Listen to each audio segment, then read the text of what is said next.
یقین جانو اگر ترجمہ اپنے دل میں بسا لیا تو کسی ترجمانی کی ضرورت نہیں پڑے گی. اللہ کی مہربانی ہوگی تو انشاءاللہ سمجھنے میں آسانی ہوگی. پھر بھی ترجمہ کر دوں. رب تعالیٰ کا ارشاد اوامن کانا میتا، کیا وہ مردہ تھا؟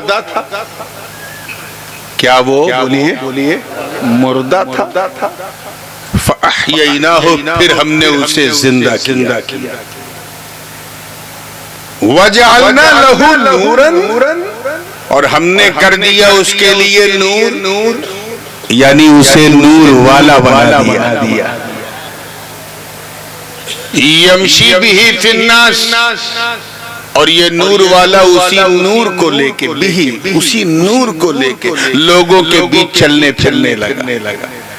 یعنی خود تو چمک رہا تھا، گلی گلی جا کے سب کو چمکانے لگا. سبحان اللہ سبحان اللہ. میں نے کہا نا اگر ترجمہ غور سے سنیں گے تو سیدھے اجمیر پہنچ جائیں گے.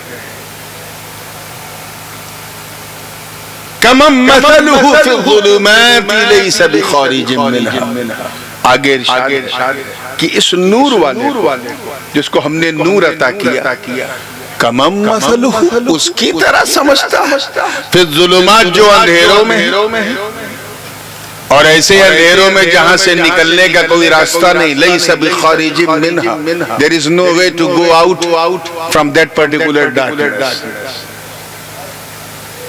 اگر آپ غور کریں اس آیت میں تو 5 ڈیفرنٹ اسٹیجز ہیں، 5 الگ الگ فیز ہیں، مرحلے. کچھ سمجھ میں آ رہا ہے؟ پہلا مردہ تھا، کیا تھا؟ دوسرا زندہ ہوا. تیسرا اسٹیج کیا ہے؟ نور والا بنا. چوتھا کیا ہے؟ نور بانٹنے والا بنا. اور 5واں اسٹیج کیا ہے؟ بے مثال بنا. واہ واہ واہ. لاجواب بنا، میچلس بنا. اچھا ایک بات بتائیے، ہمارے یہاں کچھوچا شریف جنازے کی چرپائی پہ جو لیٹا رہتا ہے اسے مردہ کہتے ہیں، اور جو لوگ کاندھا لے کے اٹھا کے لے جاتے ہیں انہیں زندہ کہتے ہیں. یہ یہاں مرچا میں کیا سسٹم ہے؟ دلدار نگر میں، رکساہا وغیرہ، پورے غازی پور میں، پورے یو پی میں، ہمیں پوری دنیا میں ہے کہ جس کی سانس اکھڑ گئی وہ مردہ ہے، اور جو لے کے جا رہا ہے کلمہ پڑھتے وہ کیا قرآن کی اس آیت میں زندگی موت کا یہی مطلب، یہی فلسفہ. اور اگر نہیں ہے تو پھر سچائی کیا؟ اس کو جاننا چاہتے ہیں نا راز کو، تو سنو. 40 سال ہو چکے تھے حضور علیہ السلام کی زندگی کو. حکم ہوا تھا میرے نبی اب اپنی نبوت کا اعلان کرو. فاران کی چوٹی پہ مصطفیٰ جان رحمت صلی اللہ علیہ وسلم کھڑے جبل ابی قبیس، اور اپنی امت کو مخاطب کیا. اور امت میں سامنے اپنے لوگوں کو، یہاں امت سے مراد قوم کو، وہ بنی قریش کو سب کو اکٹھا کیا. ان میں ابو لہب ہے، ابو جہل ہے، عتبہ ہے، شیبہ ہے، بڑے بڑے آتنکوادی. سرکار نے فرمایا یہ بتاؤ میرے بارے میں تمہارا کیا خیال ہے؟ سب نے کہا اے عبداللہ کے بیٹے بڑے اچھے خیال. حضور نے فرمایا کیا مجھ سے کبھی جھوٹ سنا؟ سب نے کہا نہیں. کافروں نے کہا نہیں. کیا تم یہ امید کرتے ہو کہ میں کبھی جھوٹ بولوں گا؟ سب نے کہا حاشا کلا، آج تک نہیں سنا، اب کیا جھوٹ بولو گے؟ بلکہ ایک نے تو بڑھ کے یہ کہہ دیا کہ سورج پورب سے پشچم سے نکل سکتا ہے لیکن آمینہ کا لال جھوٹ بولے، ایسا ہوئی نہیں. کتنا اطمینان ہوا ہوگا حضور کو کہ میں کوئی بھی پیغام دوں گا میری قوم مجھے جھٹلائے گی. توجہ چاہوں گا. پھر بھی حضور نے ایک ایگزام اور لیا کہ اچھا یہ بتاؤ جس پہاڑ پہ میں کھڑا ہوں، اگر میں تم سے کہوں کہ اس کے پیچھے سے ایک آکرمنکاری سینا کعبے کی طرف بڑھ رہی، اگر میں کہوں تو مانو گے؟ تو یقین جانو سارے مشرکوں کافروں نے کہا آپ بولو گے تو ہم مان جائیں گے. کتنا اطمینان ہوا ہوگا کہ اب صحیح موقع بھی تھا، ماحول بھی تھا، دستور بھی تھا. میرے سچے نبی اپنے سچے خدا کا پیغام اپنی قوم کو دے دیا اور کہا اے لوگو جب تم مجھے اتنا سچا سمجھتے ہو، دیانتدار سمجھتے ہو، اپنا مال میرے پاس امانتاً رکھتے ہو، تو پھر ایک سچی بات سنو۔ آقا نے فرمایا ایھا الناس قولوا لا الہ الا اللہ تفلحوا، اے لوگوں کہہ دو لا الہ الا اللہ، اللہ کے سوا کوئی پوجا کے یوگیہ نہیں، کوئی عبادت کے لائق نہیں، کہہ دو کامیاب ہو جاؤ گے۔ کتنی سچی بات میرے آقا نے کہی تھی، کہی تھی کہ نہیں کہی تھی؟ مگر نتیجہ کیا نکلا؟ قوم نے ٹھکرا دیا، میرے آقا کو جھٹلا دیا۔ حضور اصرار کرنے لگے، قوم انکار کرنے لگی۔ آقا نے جب بھوش کی باتیں بتائی تو کہا یہ تو کسی جوتشی کی جوتش ہے۔ جب میرے نبی نے جب قرآن کی آیات سنائی تو کہا یہ تو کسی کوی کی کویتا ہے۔ جب میرے آقا نے معجزات دکھا تو کہا یہ کسی جادوگر کی جادوگری ہے۔ کسی نے کچھ کہا، کسی نے کچھ کہا، نبی اصرار کر رہے ہیں، مشرکین انکار کر رہے ہیں۔ نبی نے کہا میں سچ بول رہا ہوں، مشرکوں نے کہا نہیں آپ جھوٹ بول رہے ہیں۔ اسی اصرار اور انکار کے بیچ میں، اسی اصرار اور انکار کے بیچ میں بلبل سدرا جبریل امین نے اپنا نشیمن چھوڑا اور بارگاہ رسالت میں حاضر ہوئے۔ عرض کیا حضور آپ روئے مت، آپ ٹینشن نہ لیں، آپ پینک میں نہ جائیں، ان کا سوچ کر اپنے دل کو پریشان مت کریں، ان کے لیے آپ کے رب نے فیصلہ سنا دیا ہے۔ میں آیت لے کے آیا ہوں، انکا لا تسمع الموتى، اے محبوب یہ مردے ہیں، مردے آپ کی نہیں سنیں گے۔ لا لا لا لا لا لا لا لا They are dead people, they will never ever listen to you، یہ آپ کی نہیں سنیں گے۔ اے غازی پور کے غیور مسلمانوں مجھے بتاؤ، چلتے پھرتے ابو جہل کو قرآن نے مردہ کر، کھاتے پیتے ابو لہب کو قرآن نے زور سے بولو مردہ بیڈ پہ بیٹھ کے چکن بریانی کھا رہا ہے یزید، قرآن کہہ رہا ہے یہ مردہ۔ عتبہ شیبہ کو قرآن نے کہا مردہ، وہ مارکیٹ میں گھوم رہا ہوں امیہ بن خلف، قرآن کہہ رہا ہے یہ مردہ ہے۔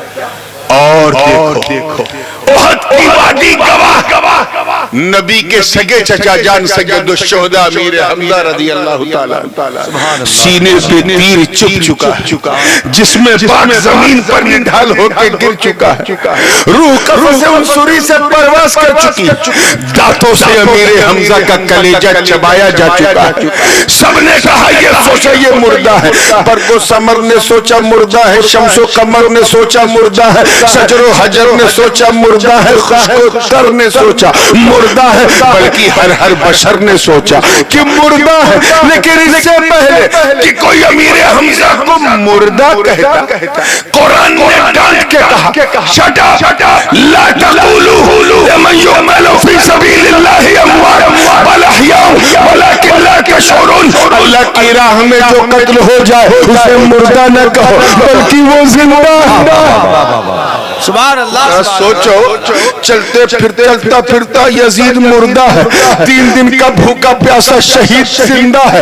ہم تو سمجھتے تھے کہ حضرت ملک الموت جس کی روح نکالنے وہ مردہ ہے، جس کی نہ نکالے وہ زندہ ہے، مگر یہاں معاملہ عجیب ہے، پورا کربلا سارے کٹنے والے زندہ ہیں، کاٹنے والے مردہ ہیں۔ آخر زندگی موت کا راز کیا ہے؟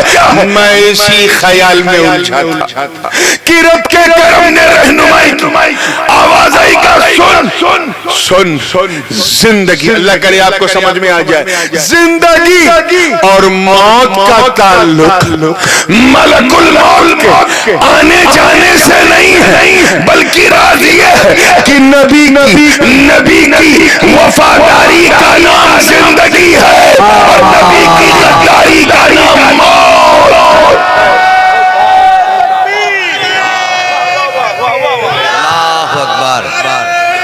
اللہ اکبر، یا رسول اللہ، یا رسول اللہ، زندہ باد، زندہ باد۔ آپ ذرا سوچو جب اس جلسے کا چچا ایسا ہے تو بچہ کیسا ہوگا، ہے نا؟